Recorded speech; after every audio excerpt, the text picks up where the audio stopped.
ஹெல்த்தியாக டேஸ்ட்டாக ஒரு பீட்ரூட் அல்வா எப்படி செய்யலான்னு பார்க்கலாம் வாங்க. ஒரு கடாயில் 5 டீஸ்பூன் நெய் ஊற்றிருக்கேன். ஒரு கையளவு முந்திரி பருப்பு போட்டு வறுத்து எடுத்துக்கிட்டேன். அதே நெய்யில் 1 கப்பு பீட்ரூட் போட்டு நல்லா வதக்கணும். ஒரு 5-6 நிமிஷத்துக்கு பச்சை வாடை போகிற வரைக்கும் வதக்கணும். இன்னொரு கடாயில் 2 டீஸ்பூன் நெய், 1 டீஸ்பூன் கோதுமை மாவு இதை நல்லா வறுத்துட்டு ஒரு 5-6 ஸ்பூனுக்கு பால் ஊற்றி நல்லா மிக்ஸ் பண்ணி வச்சுக்கோங்க. இப்போ பீட்ரூட்டில் நம்ம கோதுமை மாவு அடுப்பை ஆஃப் பண்ணிடலாம். பீட்ரூட்டில் 1 கப்புக்கு 3/4 கப்பு பால் ஊற்றிருக்கேன். அது நல்லா மிக்ஸ் பண்ணிக்கோங்க.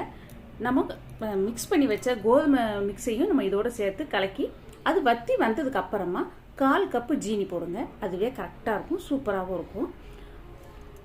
அதுக்கப்புறம் முந்திரி பருப்பு, ஏலக்காய் பொடி, 1 டீஸ்பூன் நெய் இதை மட்டும் ஊற்றி எடுத்திங்கன்னா நல்லா மிக்ஸ் பண்ணி எடுத்திங்கன்னா சூப்பரான பீட்ரூட் அல்வா ரெடி. இதில் நான் எந்த கலரும் சேர்க்கலை.